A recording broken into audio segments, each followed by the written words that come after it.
I didn't see it coming. Betrayal, they say, often comes from the places you least expect. For me, it was Daniel, my best friend, or at least, the man I once considered my brother. The man I trusted with my secrets, my victories, and yes, my heartbreaks. The man who stood beside me through college exams, late-night ramen runs, and endless conversations about how we'd conquer the world together. And Amanda, my fiancée, my world. She was the axis on which my dreams revolved. Beautiful, ambitious, and charming in ways that left me utterly defenseless. For years, I thought I had it all. A successful career in its infancy, a future with Amanda, and a best friend who was practically family. But it all crumbled one cold evening when Amanda confessed. Her voice was shaky, her words biting through the silence like shattered glass. "It's Daniel. I think I love him." My first reaction wasn't anger. It was disbelief. Surely, I misheard. My mind scrambled to piece together the words she just said, but they clashed with everything I knew about Daniel, about us. How could he? How could they? I wanted to confront him immediately, but something stopped me. Maybe it was shame. No, it was pride. I refused to give him the satisfaction of knowing how deeply he'd cut me. Amanda's words kept looping in my head. "We didn't mean for it to happen." What an insult. Like that absolved them of the deceit. The days that followed were a haze of heartbreak and fury. I ended things with Amanda. I walked away without looking back, even as she cried, even as she begged for my understanding. Daniel didn't bother reaching out. Maybe he thought I wouldn't dare face him. He was right, at least then. I buried myself in work. If love couldn't be trusted, at least my ambition could. Late nights at the office, weekends spent networking, pitching ideas, and learning the intricacies of my trade. It was the distraction I needed. Pain, I discovered, is a potent fuel. I channeled every ounce of heartbreak into building myself up. If Daniel thought he'd broken me, he was wrong. And Amanda? She didn't deserve the space she occupied in my heart. But the betrayal left scars. The end of my friendship with Daniel wasn't just the end of a relationship. It was the death of a brotherhood, a bond forged over years of loyalty and shared dreams. It was knowing that someone I once trusted with my life had twisted the knife, smiling all the while. Did I miss him? On some level, yes.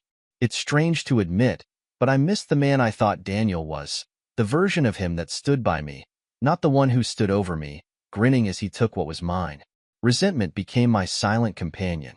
Every business milestone I achieved, every dollar I earned, was a step further away from the version of myself they had betrayed. They couldn't take this from me. Over time, I stopped keeping tabs on them. Occasionally, I'd hear whispers of their life together. A wedding in the Maldives, a lavish home in the suburbs. But I refused to engage. Their existence was irrelevant to mine. My focus was on building something bigger than their betrayal, something they could never take away. Still, late at night, when the world quieted, I couldn't help but wonder, were they happy?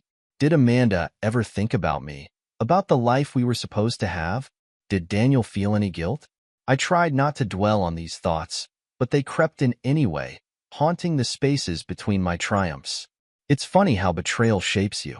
I learned to carry it, not as a burden, but as a reminder of who I am and who I never want to be. Daniel and Amanda's choices didn't just shatter our bond. They forged a fire in me that would burn brighter than they could ever imagine. That chapter of my life was over, but the story wasn't finished. Not by a long shot. A decade can feel like a lifetime when you live with the remnants of betrayal clinging to your memory. 10 years ago, Daniel and Amanda had shattered my world, and I was left to pick up the pieces. Back then, I didn't know what I was building, only that I refused to let their treachery define me. Today, I see the outcome of those years. A man who didn't just survive but thrived. A man they wouldn't even recognize. Success didn't come overnight. It was a relentless grind. In the early days, I worked out of a cramped office barely bigger than a closet. I'd stare at spreadsheets for hours, running on caffeine and pure determination. Every small win fueled me. Signing a new client, securing funding, landing a project, all of it reminded me that my future didn't belong to them. It was mine to shape. By the 5th year, my company had outgrown the tiny office. I moved into a sleek space downtown, the kind with glass walls and panoramic views that screamed success. But it wasn't just about appearances. I'd built something real, something lasting. My company wasn't just profitable, it was respected. Industry leaders knew my name. Invitations to exclusive events and partnerships with household brands became the norm. Yet, for all my professional triumphs, my personal life remained quiet. People often asked why I wasn't married, or even dating. I'd laugh it off with vague responses, "I'm married to my work," or "I haven't found the right person." The truth? Trust didn't come easily anymore. Amanda had been the one person I thought I could trust with everything, and Daniel had been the brother I thought would protect me. Losing them both in one fell swoop left scars deeper than I cared to admit. But I wasn't lonely. I had meaningful friendships, people who'd been by my side through the years. I'd cultivated a network of allies, mentors, colleagues, and friends who genuinely cared. My success wasn't just mine. It was shared with the people who believed in me when I wasn't sure I believed in myself. And then there were the rumors about Daniel and Amanda. I didn't seek them out, but the world has a way of making sure you hear things you'd rather ignore. Their life sounded perfect on the surface. Mansions, luxury cars, exotic vacations. Daniel had climbed the corporate ladder, and Amanda had become a fixture at high society events. To anyone else, they seemed untouchable. But I knew better. You can't build happiness on the rubble of betrayal. Their life looked golden, but I often wondered how much of it was just for show. I avoided thinking about them. I wasn't bitter anymore, at least, that's what I told myself. But there were moments, fleeting as they were, when their shadows crept into my thoughts. I'd wonder if they ever thought about me, about what they'd done. Did Daniel feel pride when he looked at Amanda, or was there guilt in the quiet moments? Did Amanda compare her life now to the one we might have had? I focused on what I could control, my work, my legacy. The company I'd built wasn't just a business. It was a testament to resilience. I funded scholarships, supported charities, and mentored young entrepreneurs. Giving back reminded me that success isn't just about money or status, it's about impact. It's about leaving the world better than you found it. I rarely allowed myself to dwell on the past, but there were nights when memories resurfaced. The betrayal didn't sting the way it once did, but it left a dull ache, like an old injury that flares up in the cold. I didn't hate Daniel or Amanda anymore. If anything, I pitied them. Their betrayal had driven me to greatness, but what had it brought them? Wealth? Status? Did it feel as hollow as I imagined?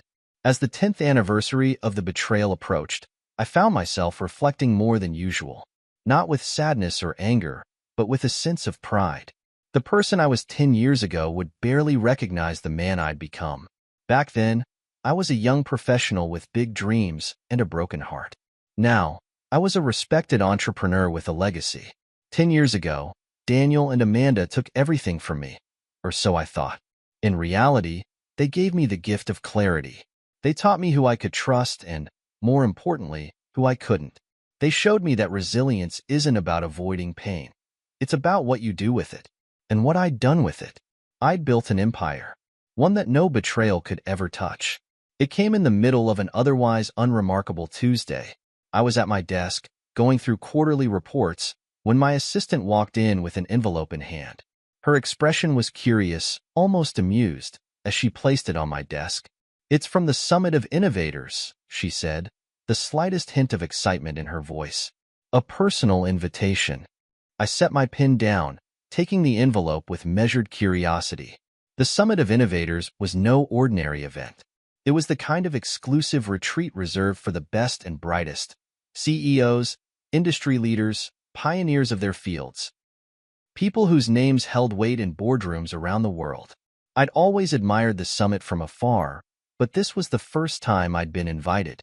A decade ago, I couldn't have dreamed of being included in such elite circles. Now, I was one of them. The invitation was embossed with gold lettering, the kind of touch that screamed prestige. I read through it twice, taking in the details. A week-long retreat at an exclusive resort, access to top-tier networking opportunities, and discussions led by some of the most influential minds in business. It was the kind of event that could open doors to partnerships and opportunities one hadn't yet imagined. But along with the excitement came hesitation. These kinds of gatherings often felt like a performance.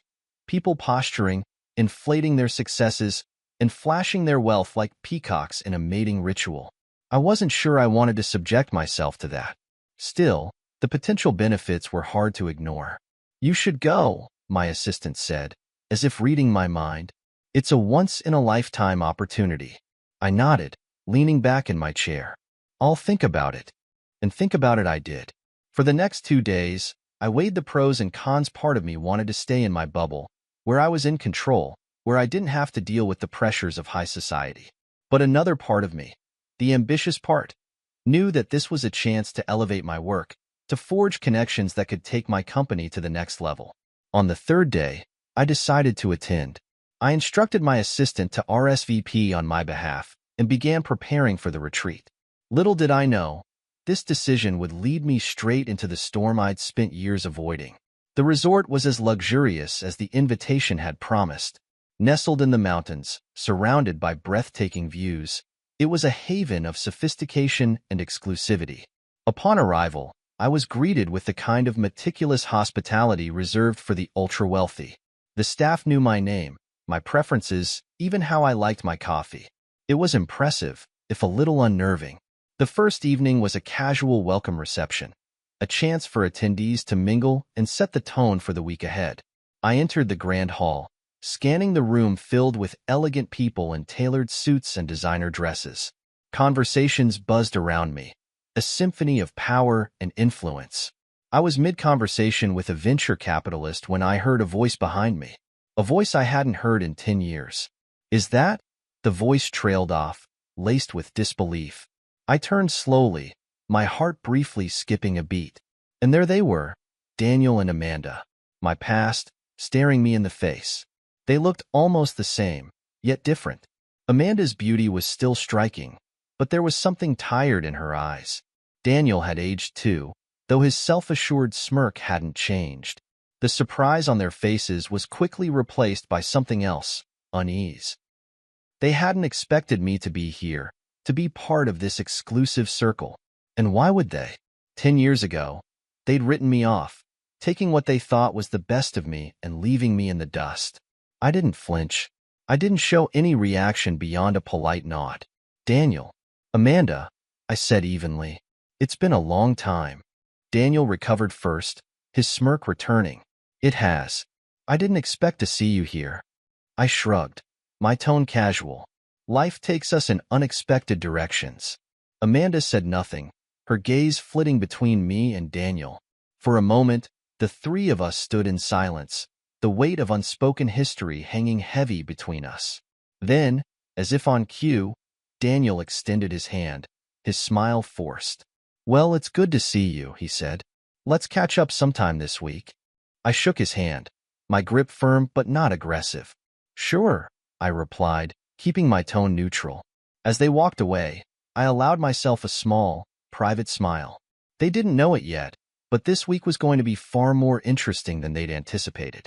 I didn't avoid them, but I didn't seek them out either. The retreat was too important to let old ghosts derail my focus. For the first 2 days, I buried myself in discussions, workshops, and networking sessions. Every interaction felt like a step further into the elite circles I'd worked so hard to enter. But fate, as it often does, had other plans. It was at a mid-morning panel on innovation in emerging markets when I heard his voice again. "Mind if I join you?" I looked up from my notes, and there he was, Daniel. His confident smile hadn't faltered, though his eyes seemed to search mine for something. Validation, forgiveness, maybe even intimidation. I wasn't sure, and I didn't care. "Sure," I said casually, gesturing to the seat next to me. He sat down, adjusting his tailored blazer as if the movement itself was a statement of his success. For a moment, neither of us spoke, both watching the panelists discuss strategies and innovations. But I could feel his gaze, the weight of his curiosity. He wasn't here to listen to the panel. He was here for me. Finally, during a lull in the discussion, he leaned over. "You've done well for yourself," he said, his tone dripping with a mix of surprise and forced camaraderie. I glanced at him, offering a small smile. "I have. And you?" Oh, you know, he said, waving a hand dismissively. Life's been good. Amanda and I are doing great. She's here too, by the way. We've been traveling a lot, Europe, Asia, the works. She's kept busy with her charity work. And me, well, he paused, flashing that smug smile. Corporate life has its perks. I nodded, keeping my expression neutral. Sounds like you've built a nice life. He leaned back in his chair, clearly enjoying the opportunity to flaunt. We have. Honestly, it's everything we dreamed of back in the day. You remember those conversations we used to have? About living the good life, climbing the ladder? I guess we both made it. I resisted the urge to laugh at his arrogance. I guess we did, I said evenly, turning my attention back to the panel. But Daniel wasn't done. He kept prodding, weaving anecdotes about his success, his travels, and Amanda into the conversation as though he needed to remind me of what he'd taken. It was almost comical. Here we were, surrounded by some of the most brilliant minds in the industry, and all he could focus on was me. At lunch, the reunion took another turn. I'd just finished a conversation with a potential investor when I saw Amanda walking toward me. She looked polished, every detail of her appearance meticulously curated. Her expression was unreadable, though I caught the slight hesitation in her step as she approached. "Hello," she said softly when she reached me. "It's been a while." "It has," I replied, keeping my tone polite but distant. She smiled, though it didn't reach her eyes. "You look good. Successful." "Thank you. You too." For a moment, we stood there, the silence between us heavy with everything we weren't saying. I could feel her searching for the right words, but whatever she was looking for, she didn't find it. Instead, she said, "I'm glad you're doing well. Truly." I nodded. "I am, and I hope you are too." Her smile faltered, just for a moment, but she quickly recovered. "Yes, of course. Life's good." As she walked away, I noticed something I hadn't seen in her before, a crack in her confidence. It wasn't obvious, but it was there, lingering in her posture, her tone. I didn't dwell on it, but it stuck with me. The day continued with more panels and networking, but the encounter with Daniel and Amanda lingered in my mind. Seeing them again, hearing their voices, brought back memories I thought I'd buried. But instead of pain or anger, I felt nothing. Their presence didn't intimidate me. If anything, it solidified how far I'd come. I was no longer the man they'd left behind. I was stronger, wiser, and more accomplished than they could have ever imagined. That evening, at the networking dinner, Daniel cornered me again. This time, Amanda was by his side, her smile more restrained than earlier. Daniel was in his element, laughing loudly, shaking hands, and making sure everyone knew he was somebody. When he finally turned his attention to me, his words were predictably smug. "Funny how life works, isn't it?" he said, swirling his glass of wine. "Back then, we were just two guys with big dreams, and now, well, look at us." "Yes," I replied calmly. "Look at us." His smile faltered, just for a second, but it was enough. Amanda shifted uncomfortably beside him, avoiding my gaze. Whatever they'd expected from this reunion, I had the distinct feeling it wasn't this. As the night wore on, I realized something important. I didn't need revenge or validation. The simple act of standing here, thriving in the face of their betrayal, was enough. They could boast all they wanted, but I knew the truth. And deep down, I suspected they did too. The next morning brought a renewed sense of focus. I was here for business, not nostalgia. Yet, the universe seemed intent on intertwining my path with Daniel and Amanda's. By now, their attempts to engage me had gone from smug arrogance to calculated persistence. Daniel, in particular, seemed to relish every opportunity to flaunt his so-called perfect life. It was during an informal networking session over coffee that he made his boldest move yet.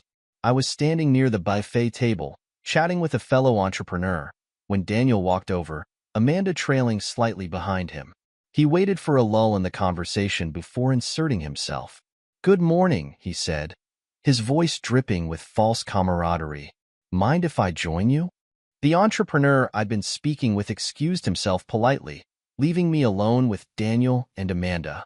I nodded, keeping my expression neutral. Of course. Daniel wasted no time launching into his monologue. You know, it's funny running into you here. Amanda and I were just talking about how far we've all come. It's impressive, really, what you've achieved. Still single, though, right? The question hung in the air, its sharp edge cutting through the otherwise pleasant morning atmosphere. Amanda glanced at me, her discomfort evident, but she said nothing. I smiled faintly. That's right. Focused on my work. Daniel leaned back, his smirk widening. Well, I suppose it's easier to focus when you don't have the distractions of family life. Speaking of which, he gestured toward Amanda with a flourish. Look at my wife. Beautiful, rich, and happy. Poor you, still single. His words were meant to sting, to dig into old wounds he thought might still fester. But what he didn't realize was that those wounds had long since healed. I met his gaze, unflinching, and let the silence stretch just long enough to make him uncomfortable. Then, I said it. Calmly, confidently, and without a hint of hesitation. Meet my wife, too. The words landed like a thunderclap. Daniel's smirk froze, his eyes widening in surprise. Amanda looked equally stunned, her hand faltering on her coffee cup. For a moment, the only sound was the murmur of conversations around us, oblivious to the seismic shift that had just occurred. I glanced at my watch, as if the moment was of no great consequence. Excuse me, I said, my tone as casual as if I were discussing the weather. I need to make a quick call. Leaving them in stunned silence, I walked away, pulling out my phone. The truth? I wasn't making a call. I didn't need to. But the dramatic pause served its purpose. I could feel their eyes on my back as I stepped outside, the tension between them almost palpable. I returned a few minutes later, composed and collected. The room had shifted. Daniel and Amanda were no longer the center of attention. The anticipation of who I might introduce as my wife had rippled through the gathering. The power dynamic had shifted, and I could see it in the way Daniel fidgeted and Amanda avoided eye contact. As I rejoined the room, my wife entered. She was elegance personified, a vision of confidence and poise that drew every gaze in the room. Her entrance was like the opening act of a symphony, each step commanding attention without her needing to say a word. People whispered her name, recognition sparking like wildfire. She wasn't just my wife. She was a force in her own right, a titan in the industry, admired and respected by everyone present. Daniel's expression was priceless. His confident facade crumbled as he stared, his mouth slightly agape. Amanda's reaction was even more telling. Her discomfort turned into something sharper. Envy, perhaps, or regret. Whatever it was, it made her shrink in her designer heels. I walked over to my wife, taking her hand with quiet pride. Everyone, I said, my voice carrying just enough authority to cut through the murmurs. This is my wife. The room erupted in applause, though it wasn't for me. It was for her. Daniel and Amanda clapped too, their motions stiff and robotic, their smiles forced. I could see the wheels turning in Daniel's mind, trying to reconcile the man he thought he'd left behind with the one standing before him now. As the applause died down, I caught Daniel's eye. He looked away first. For the rest of the day, their bravado was noticeably absent. Daniel didn't approach me again, and Amanda avoided even glancing in my direction. The tables had turned, and they both knew it. But I didn't feel triumphant, at least, not in the way they might have expected. This wasn't about revenge or one-upmanship. It was about reminding myself of the man I'd become and the life I'd built, despite their betrayal. That night, as my wife and I shared a quiet dinner, I reflected on the moment. 10 years ago, Daniel and Amanda had taken something from me, something I thought I couldn't live without. But in doing so, they'd given me the fire to build a life far greater than anything they could imagine. And now? Now I was free of them, truly free. The room felt different after she arrived. My wife had a way of commanding attention without demanding it. Her presence was magnetic, a blend of confidence and warmth that made people gravitate toward her. Watching her move through the crowd, greeting people with her signature charm, I felt a quiet pride that was impossible to ignore. She wasn't just admired, she was revered. People whispered her name in awe, some even breaking from their conversations to approach her. To most of them, she was a titan in her field, a leader whose accomplishments had set new benchmarks in the industry. To me, she was the partner who had walked beside me through every challenge, her unwavering belief in me pulling me back from the brink on more than one occasion. Daniel and Amanda were still standing near the buffet table, their earlier bravado now replaced with a mix of confusion and disbelief. I made my way toward them, my wife catching my eye as I approached. Her smile was subtle but knowing. She'd pieced together the situation long before I reached her. "Daniel," I said, my voice calm but firm, "I'd like you to meet someone." Daniel turned, the color draining from his face as my wife stepped forward. Amanda, standing beside him, seemed frozen in place, her eyes darting between the two of us. My wife extended her hand with the same grace she carried in every interaction. "Hello," she said, her tone warm but unmistakably authoritative. "I'm Evelyn." Daniel took her hand mechanically, his smile faltering as he struggled to process the moment. Amanda's attempt at composure was even less convincing. Her polite smile wavered, her eyes betraying a mix of shock and something that looked suspiciously like envy. "Evelyn," Daniel repeated, his voice barely audible, "it's an honor." The irony wasn't lost on me. 10 years ago, he'd stolen what he thought was the pinnacle of my happiness. Now, standing before him was the woman who not only eclipsed everything Amanda had been to me, but also symbolized the life I'd built in the aftermath of their betrayal. I let the moment stretch, watching as Daniel and Amanda grappled with the weight of the realization. It wasn't just Evelyn's presence that stunned them. It was what she represented. Her achievements, her influence, her undeniable stature in the industry. She was everything they had pretended to be but weren't. "Evelyn," Amanda finally managed, her voice strained, "I've heard so much about you." Evelyn smiled, the kind of smile that could disarm even the most hardened critic. "I'm sure you have," she said, her tone light but pointed. "It's always nice to put faces to the names." The subtle jab wasn't lost on Amanda, whose cheeks flushed faintly. Daniel, for his part, looked as though he'd been struck by a realization he couldn't escape. As the conversation continued, I noticed the subtle shift in their demeanor. Gone was the arrogance, the smugness they'd carried so effortlessly before. In its place was a nervous energy, a palpable discomfort they couldn't mask. Evelyn, ever the diplomat, maintained her poise, steering the conversation with the kind of effortless grace that only made their discomfort more pronounced. When the conversation finally came to a close, Evelyn excused herself to speak with another attendee, leaving me alone with Daniel and Amanda. For a moment, none of us spoke.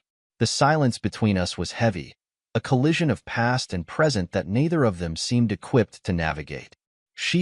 Daniel began, his voice trailing off as he searched for the right word. "Impressive." I smiled faintly, meeting his gaze. "She is." Amanda's expression was harder to read.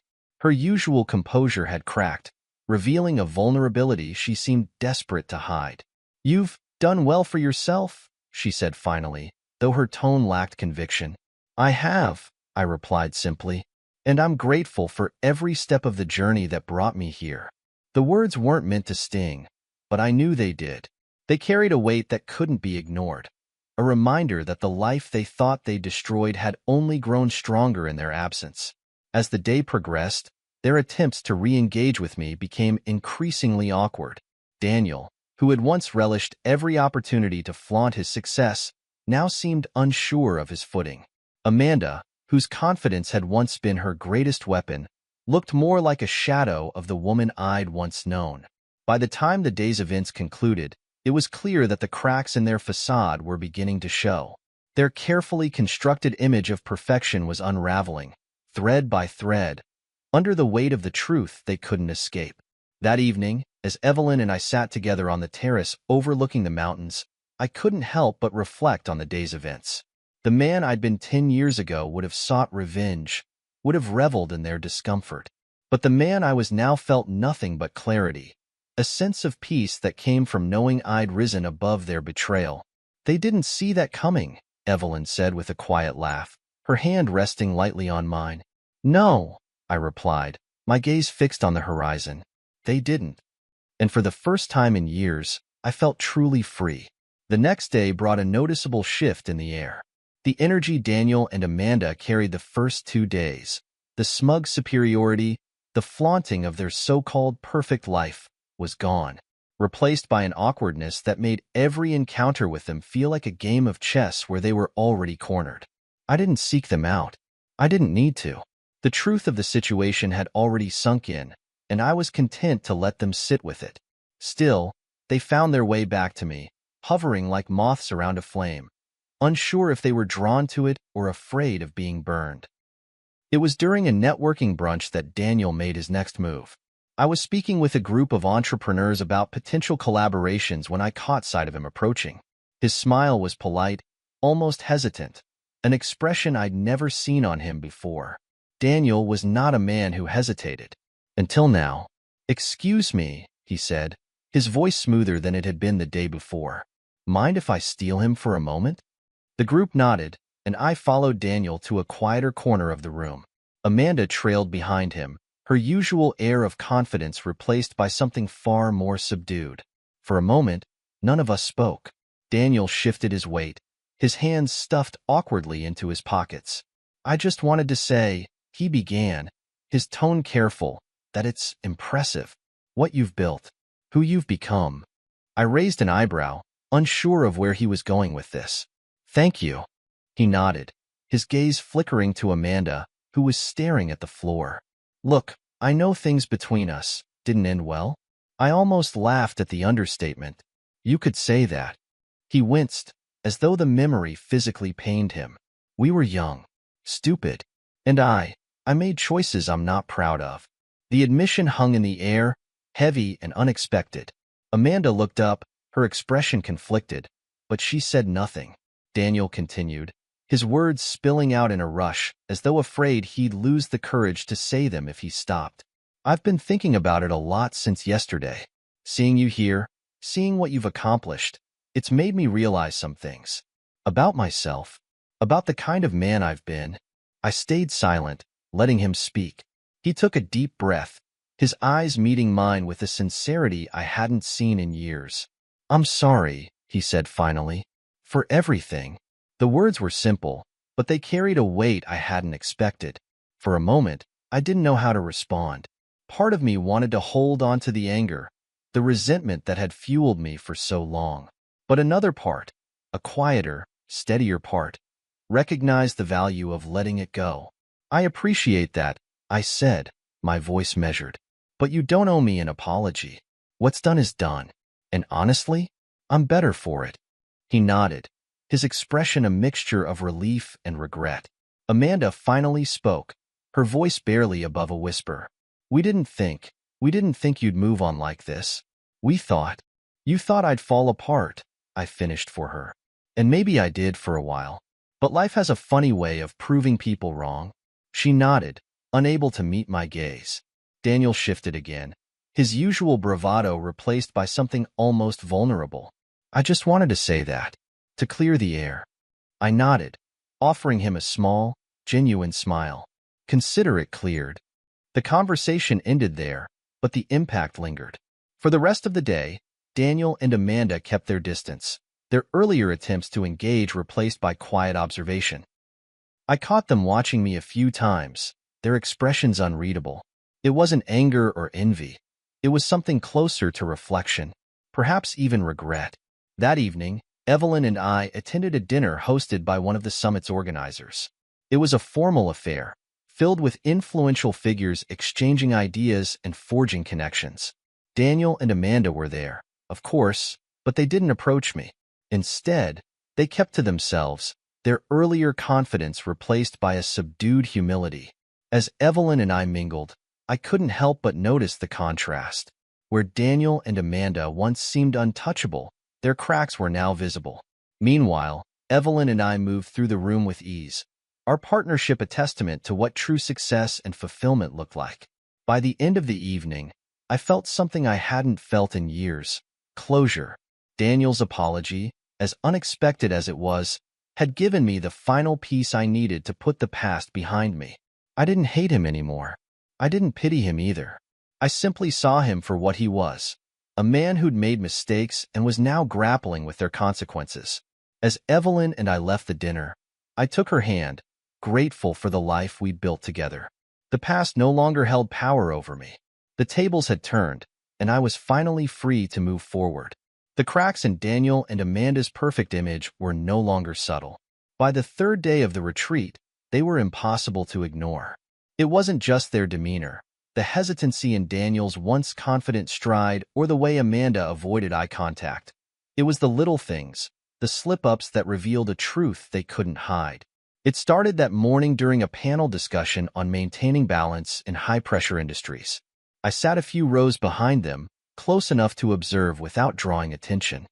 Daniel, who had always prided himself on being a picture of composure, was fidgeting, his attention elsewhere. Amanda leaned in to whisper something to him, but he shook his head, brushing her off. The tension between them was palpable.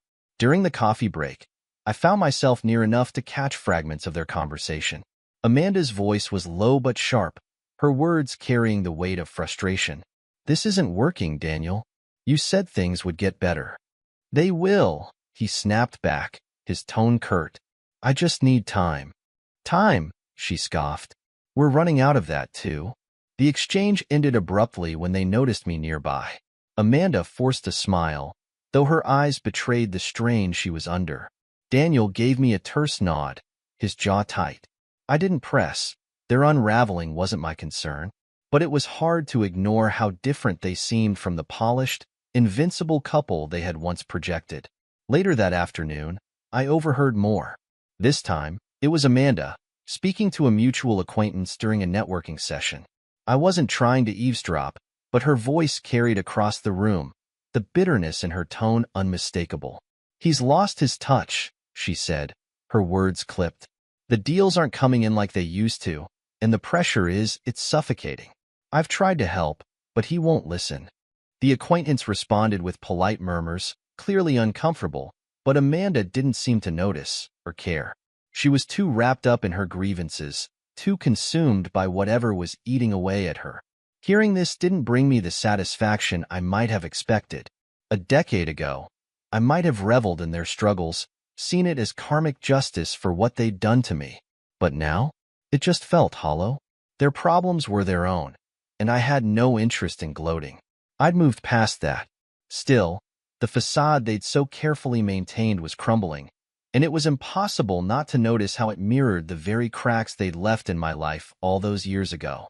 The difference was, I had rebuilt myself, turned those fractures into strength. They, it seemed, were still trying to hold their broken pieces together with the thinnest veneer of perfection. That evening, I crossed paths with Amanda again. She was standing alone on the terrace, a glass of wine in hand, her posture stiff. I debated whether to approach her but decided against it. Before I could leave, she turned and saw me. "Hi," she said, her voice softer than it had been earlier. "Hi," I replied, nodding politely. For a moment, she said nothing, just stared out at the view. Then, almost as if she couldn't stop herself, she spoke. "You've done well for yourself." "I have," I said simply. She nodded, taking a sip of her wine. "I used to think we made the right choice, Daniel and I. That I." Her voice trailed off, and she shook her head. "But seeing you here, seeing the life you've built, it's clear we didn't just lose you. We lost ourselves, too." I didn't know what to say to that. The Amanda I remembered would never have admitted such a thing. She had been so sure of herself, so confident in her choices. Hearing her speak now, with regret and vulnerability, was jarring. "I don't know what to tell you, Amanda," I said finally. "Life gives us what we put into it. I've worked hard for everything I have, and I'm grateful for where I am." She nodded, her expression pained. "You should be. You deserve it." With that, she walked away, leaving me alone on the terrace. I watched her retreating figure, wondering what had driven her to open up like that. Was it guilt, envy, or simply the weight of her own unhappiness? When I returned to my room that night, Evelyn was waiting for me, her warm smile a balm for the emotions swirling in my chest. As we sat together, I told her about the conversation with Amanda. She listened, her hand resting lightly on mine, her presence grounding me. You don't owe them anything, she said softly. Not an explanation, not forgiveness. You've moved on. Let them figure out their own path. She was right, of course. Daniel and Amanda's struggles weren't my burden to bear. I'd let them go years ago, and I wasn't about to let their unraveling pull me back into their orbit. That night, as I lay beside Evelyn, I felt a deep sense of peace. The cracks in their facade were their own to deal with. My life, my happiness, my success, they were mine, built on a foundation they could never touch. The final day of the retreat was dedicated to personal growth and reflection, with the keynote speech reserved for one of the participants. I'd been asked a week prior to deliver it, a request I'd initially hesitated to accept. Public speaking wasn't my favorite thing, but I knew this was more than just a speech. It was an opportunity to share the journey that had brought me here, not for validation, but to inspire others. As I stood backstage, I glanced at the audience filing into the grand hall. Industry leaders, innovators, and influencers, all gathered in anticipation. Among them were Daniel and Amanda, seated near the middle. Amanda's posture was tense, her hands clasped tightly in her lap. Daniel was quieter than I'd ever seen him, his usual confidence noticeably absent. I stepped onto the stage to a round of applause, the spotlight warm on my face. Taking a deep breath, I began. When I started my journey, I believed success was about reaching a destination, wealth, status, recognition. I thought those things would make me whole, that they'd fill whatever voids life had created. But I was wrong. The room was silent, every eye on me. I could feel the weight of their attention, but instead of nerves, I felt a calm resolve. 10 years ago, I faced one of the greatest betrayals of my life. It broke me in ways I didn't think I could recover from. But that pain became my catalyst. It forced me to confront who I was and who I wanted to become. And in doing so, I discovered something far more valuable than success. I paused, scanning the room. Daniel shifted in his seat, his gaze fixed on me, while Amanda's expression was a mix of guilt and something I couldn't quite place. I discovered the value of integrity, of resilience, of surrounding myself with people who lift me up, rather than tear me down. The success I've built isn't just mine. It's a reflection of the people who believed in me when I didn't believe in myself. It's a testament to the power of community, of trust, and of authenticity. The applause that followed was humbling, but I wasn't done. I raised a hand, signaling for silence. But this journey hasn't just been about professional growth. It's been about letting go of resentment, of anger, of the past. Because holding on to those things only holds you back. And I learned that real success isn't about what you achieve. It's about who you become along the way. As I finished, the room erupted in applause. I stepped back, letting the moment wash over me. When I returned to my seat, Evelyn squeezed my hand, her pride evident in her eyes. The rest of the day passed in a blur of conversations and connections. Attendees approached me, sharing their own stories of resilience and thanking me for my words.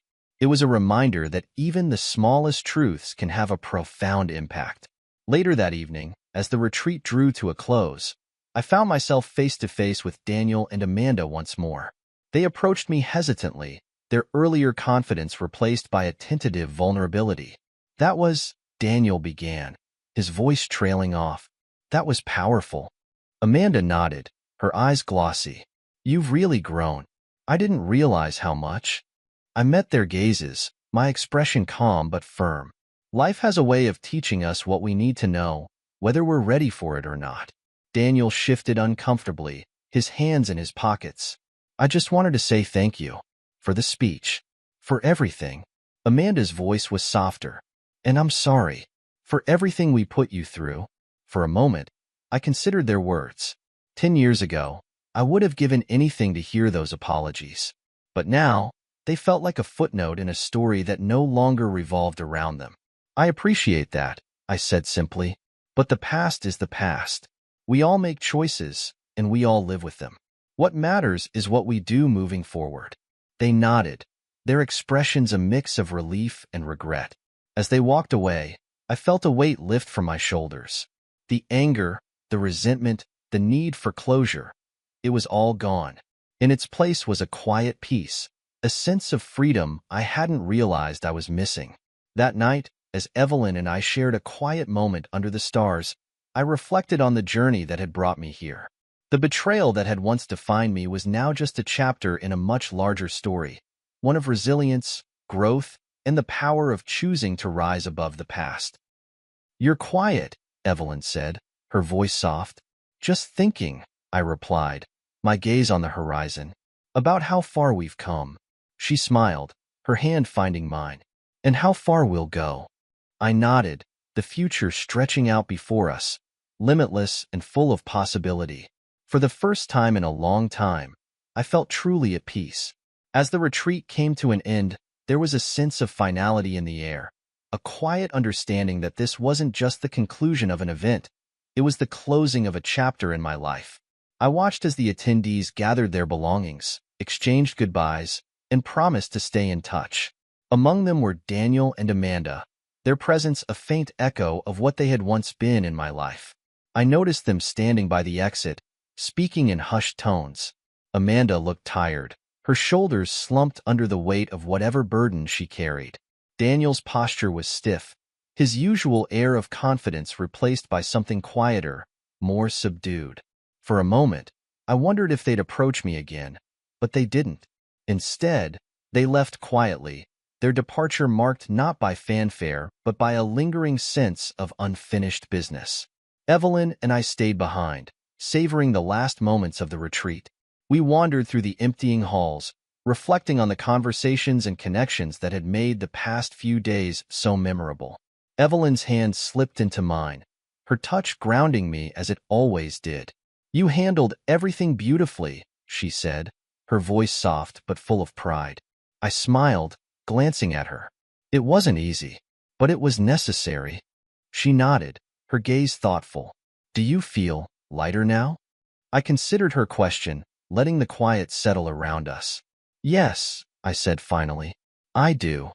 The truth was, seeing Daniel and Amanda again had forced me to confront parts of myself I thought I'd buried. Their betrayal had shaped me, but it no longer defined me. I had built a life that was rich and meaningful, not in spite of them, but because I'd chosen to rise above what they'd done. Later that evening, as Evelyn and I sat on the balcony of our suite, overlooking the mountains, I found myself reflecting on the journey that had brought me here. The pain, the anger, the relentless drive to prove myself. It had all been part of the process. But now, I felt something different. Contentment, gratitude, a deep appreciation for the life I'd built and the woman who shared it with me. "You know," Evelyn said, breaking the comfortable silence, "it's funny how life works. 10 years ago, you probably couldn't have imagined this." I chuckled, shaking my head. "Not even close. And yet, here you are. Stronger, happier, whole." Her words hung in the air, a quiet affirmation of everything I'd come to realize. I looked at her, the woman who had been my anchor through every storm, and felt a surge of gratitude so profound it nearly overwhelmed me. "Thank you," I said, my voice low but steady. She tilted her head, a small smile playing on her lips. "For what?" "For believing in me. For standing by me. For being you." Her smile widened, and she reached for my hand. "Always." As the stars emerged in the night sky, I thought about Daniel and Amanda. I didn't know what their future held, and for the first time, I realized I didn't need to. Their journey was theirs to navigate, just as mine was mine. Whatever resentment I had once harbored was gone, replaced by a quiet acceptance. They were part of my story, but they no longer held the pen. The retreat had been a reminder of many things, of how far I'd come, of the strength I'd found within myself, and of the importance of letting go. But most importantly, it had reminded me of the life I had built, a life grounded in authenticity, love, and resilience. As Evelyn and I turned in for the night, I felt a sense of closure I hadn't realized I needed. The past was behind me, the future stretched out before me, and for the first time in a long time, I felt truly free. And as I drifted to sleep, one thought remained clear. Life has a way of balancing the scales. Call it karma, call it fate, or simply call it the result of hard work and perseverance. Whatever it was, I knew this much. It was mine, and it was worth every step of the journey.